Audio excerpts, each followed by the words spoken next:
Welcome back, guys. So before I begin, I'd just like to say huge thanks to all of you for tuning in to this video, and huge thanks to AMD as well for sending these products over, the Ryzen 7 5800X and the Ryzen 5 5600X. Lovely stuff, and I'm going to be telling you more about them.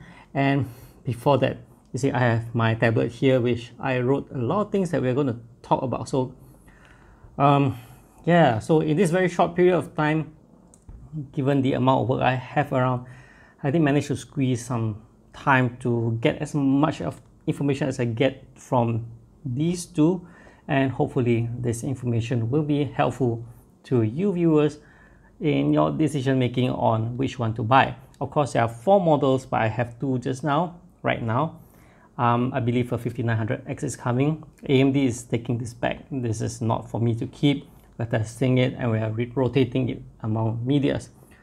So yeah, having spending my days gathered all these things, it took a lot of effort. I have to let go of my family time and my other project time. So I hope you guys can do me a favor, click the subscribe button. That will help me a lot, in especially to continue making this kind of content. And also, if you like this video, I hope you can share it to your friends or whichever. This will help me a lot as a small content producer, spending hours on this kind of thing. Yes, those kind of little gesture from you guys will help me a bunch. Thank you very much. Now, with that, let me begin by back to the Ryzen 5000 series. In this part, I'm going to be looking at the text even more often because I'm going to brief you guys a bit on what transpired when we are in the arrangement when we get this processor. This information might be useful to you, so hang around. So as the processors were being arranged, we were told that there were only 4 boards that were chosen for tech media reviewers to use, and they are the MSI MEG, or you want to say MEG X570 Godlike, X570 Aorus Master, X570 Taiji from ASRock, and the Asus Crosshair 7 Hero. Now, here's the good thing is that for AMD made it such that there's provision for anyone who's reviewing these boards, these processors without those boards. AMD will try to make arrangement to get the boards to them. These boards are selected because they have the BIOS that's tuned for these processors. So in my case, I already had the X570 Taiji from ASRock. So the BIOS revision that I have is 3.56. Now on launch day, which is now, that may or may not be the BIOS that's available, because this is, as you know, pre-release, but I would say pre-launch BIOS. It's for us to test. It's fine-tuned already, and so on the launch day itself, you can expect it to be the same or even a better BIOS. Speaking of that, the BIOS, I had no problem with these processors, so it's good to go. No hiccups in my benchmark, just a little bit of a time constraint and all that. So with that, I was talking about the BIOS. Yes, it's a much better experience than I had with, say, the first generation Ryzen. Now, if you remember my video before, of which I'm one of the first person to receive the first generation Ryzen. Huge thanks to AMD for that, sending me to San Francisco to collect the item. Yes, did I say it correctly? San Francisco. Yes, we got the first generation Ryzen, and that was, I must say, it was a headache to test because every few days or so, I remember there's a new BIOS or a change. So we had to do testing all over again because we don't know. We want to get the best results. We want to deliver the best results. So this is not the case. I had only one BIOS and the BIOS worked perfectly, and the results turned out as what I had expected based on AMD's presentation, which is, I think, is a good thing. So with that cleared, let's start with the review proper. I'm going through the specs now. Motherboard, as I've said, I've used the X570 Taiji from ASRock. Then for the memory, I'm using the XPG D60. Mine is a high-speed kit at 3600 MHz CL14, of which on the system I ran it at 3733 CL14. That's the best I can do. I want to get to push everything out of it and also to match it with my 3000 series, which is the 3600, and the results are amazing, I can tell you that. As for the cooler, I'm using the Be Quiet Pure Loop 240 AIO, which is a new product, at least just arrived in the lab. And for the graphics card, it is the RTX 3070 that I reviewed just last week, which is the one from Galax. In the benchmarks, you see that I'll be comparing it against the Ryzen 5 3600 at 4.5 GHz instead of the stock. This is because I've already fine-tuned it.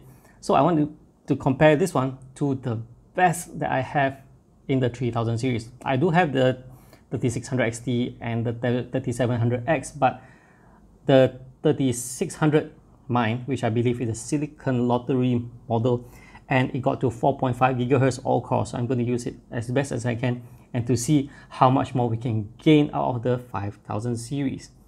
So I do not have a I understand that there's also the 3900X and 3950X. Those are with higher single boost clock. Unfortunately, this is not something what I can afford. You see, over in Malaysia, we are paying a lot more for our products. A Ryzen 5 5600X is RM 1359, something like that. This is a lot of money. This one comes to about RM 2000 range, which is a lot. We're paying in thousands in our currency. So yeah, if you guys, as I mentioned, if you can subscribe to this channel, they'll help me a lot. At least it can help me afford to buy more products to test rather than relying on media sample. And next up, gaming. Now this is something that you see AMD harping on. We're into gaming, but I don't blame them because Intel is the one that started it, saying that our processor is the best for gaming, which technically is not correct. In my opinion, this is not correct. Intel processors are good at pushing frame rates. Pushing frame rates is not the same as gaming. Pushing frame rates is like, it's also limited. You see, if you're using an i3 or i5 non-K model, as I've experienced before, they're not good at pushing frame rates. Even the AMD parts do a lot better. It's when you overclock the i9 and pair it with a high-end graphics card, then you get to push frame rate. So it's just a matter of pushing frame rates. And with that said though, yeah, frame rate also depends on monitor, right? If you're running 60 Hz, whether you get 110 or 120, those pushing of frame rates are meaningless. Yeah, I wrote actually a lot of things, which I think I should highlight this. I missed this out. That many people, when they buy an expensive system as such, they just want to game. They'll be running Metro, they'll be running Cyberpunk, they may be running Genshin Impact, they may be running Watchdog and The Witcher, whatever games. They could be just using a 60 Hz screen, but it could be a 4K or 1440p screen, and they just want to max out the details. So not everyone is pushing frame rates, they want graphics details. So yes, even I myself, I play Apex Legends a lot, and my gaming rig, I'm using a Ryzen 5 3500X and the RX 5700 XT. So yeah, with that, let's move on to the next part. Now, before the chart comes on screen, I just want to inform you that I will have another video which I will link. Of course, you may not see it just yet because I'm publishing all these things at once. So that video will have a side-by-side comparison between the 3000 series and 5000 series over 7 games at 1080p, just to, of course, 1080p at maximum graphics settings to show you what you can experience, the experience difference with these two systems. Now, with that done, let's look at the charts. Alright, so here it is, and as you can see, the performance uplift is huge. And mind you, the 4th generation processors are running on stock. What this means is you'll get great performance with the 5600X, and you get even greater performance with the 5800X due to the faster boost clock. Now, the next part is about overclocking. You see, I do not have much time to spend on overclocking. We are really rushing to get the content out, and we need to do swaps of samples. So what I did was simple. I overclocked the 5600X to 4.7 GHz. It was just a one-time change of the setting, and the voltage, I set it to 1.3, which I'm pretty sure it'll work anyway. and it did work within the first try. The results are really good. So the 5600, as you can see right now on this next chart, is that it matches the frame rate from the 5800X, and now that is just with a simple overclocking done.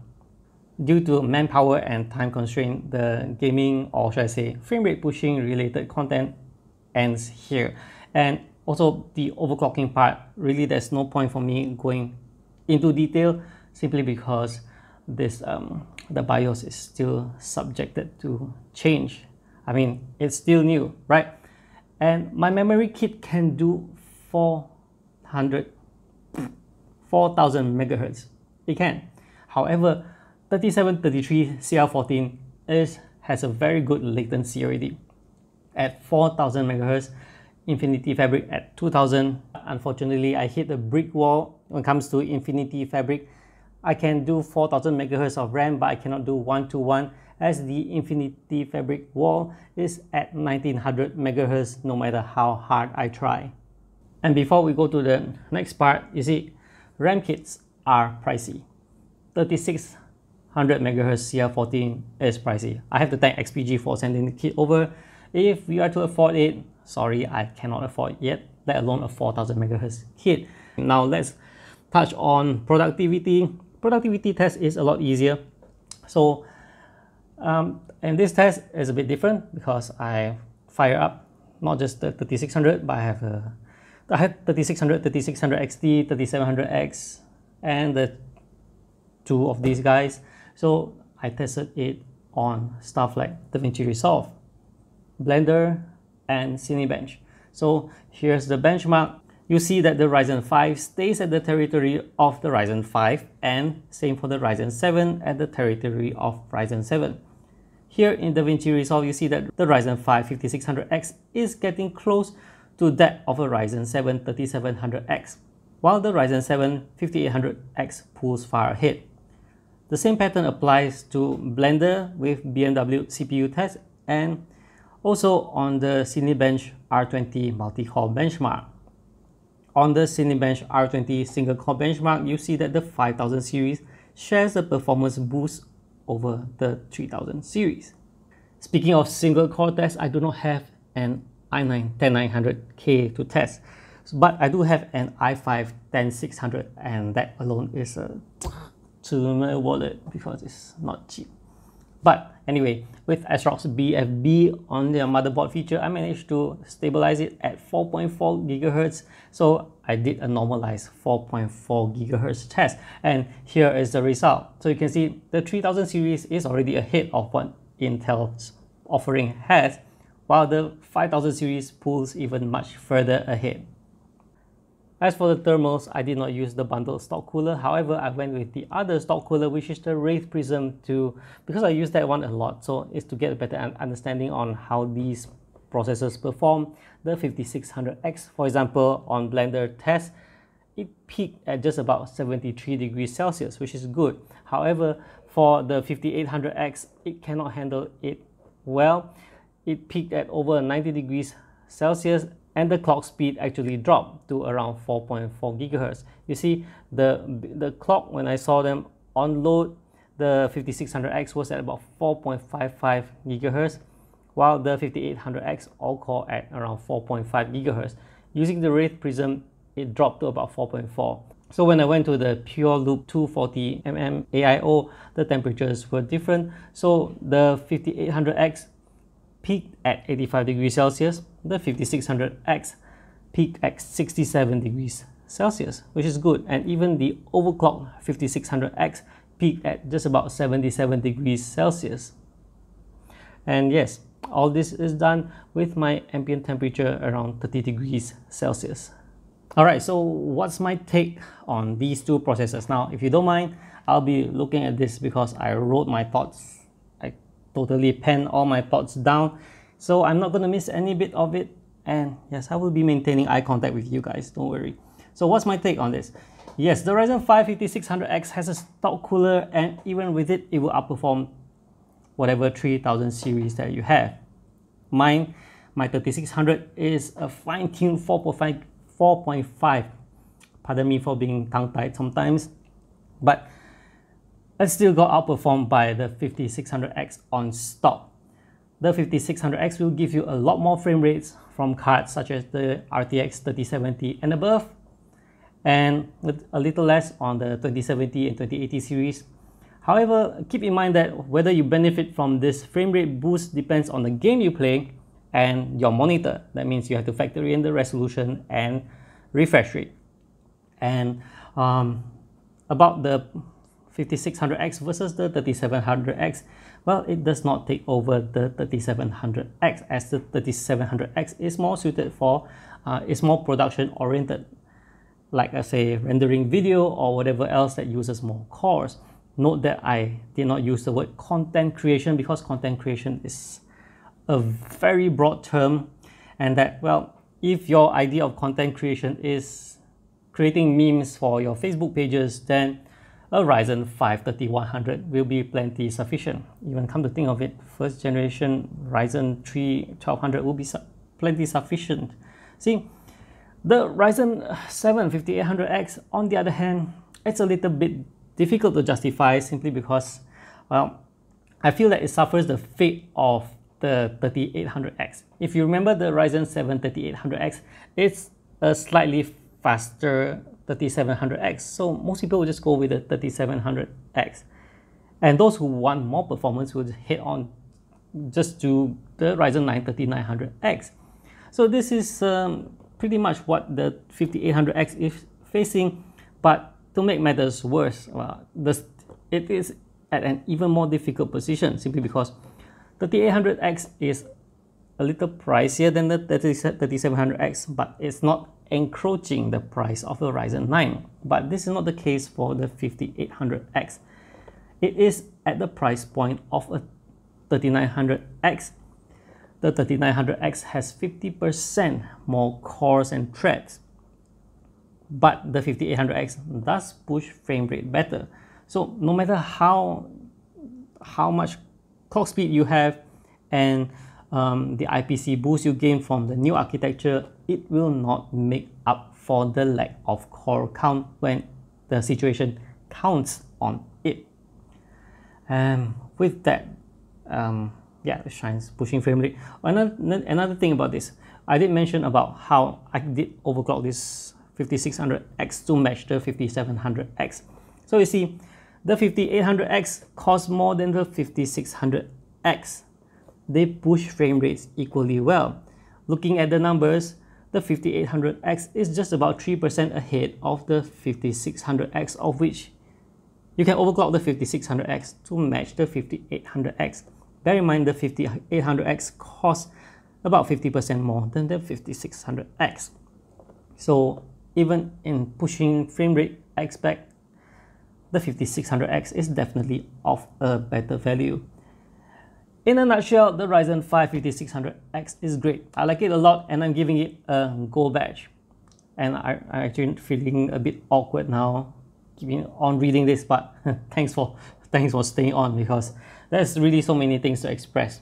Without looking at this, I'll be lost and it just won't be correct. So yeah, this one is great. The Ryzen 7 5800X, on the other hand, just a bronze badge from me. It's good, but it's slightly suited to those who, at least this is what I feel, those who regretted getting a Ryzen 9 3000X. Perhaps you bought it and you just feel like you just have too many cores you're not using, or your software just can't utilize all of them. But hey, you just added an RTX 3070 or 3080 on your system and you want to push frame rates. So change the 3900X to the 5800X. I might lose a bit of money, but hey, well, if pushing frame rates is something you're looking at, then it's a worthy consideration. Should you upgrade? Now, this is a very common question. There's no hard and fast answer regardless of which generation you come from. Of course, if you're using a first generation or second generation, the boost will be greater. But keep in mind what games and graphics card are you using and what monitor, whether this justifies. If you remember my other benchmark, using a second generation Ryzen with cards like 2080, you're losing out a lot of performance. It runs at it has a huge performance drop. But if you're on the 60Hz refresh rate monitor, then it makes no difference as long as you don't feel bad having a 2080 that runs lower than a 2070. Bear that in mind. Well, with that done, yeah, I hope you guys enjoyed this video. I might have a 5900X drop in the lab and could even have a 5950X. I don't know. I'm waiting for AMD to arrange. And so that's going to be it. Those other processors will be for other video, perhaps next week or two. If you like this content, I hope you know what to do, and that is to subscribe to this channel if you haven't, and more importantly, share this video. Really thanks to every one of you who's watched until now. That's like, I don't know how long will this video take, probably about 15 to 20 minutes. Thank you so much. I hope you guys enjoyed and the information is useful. That's as much information that I can bring to the table with my limited time and manpower. That's all for now. Thank you for watching. I'll see you guys in the next one, and bye bye.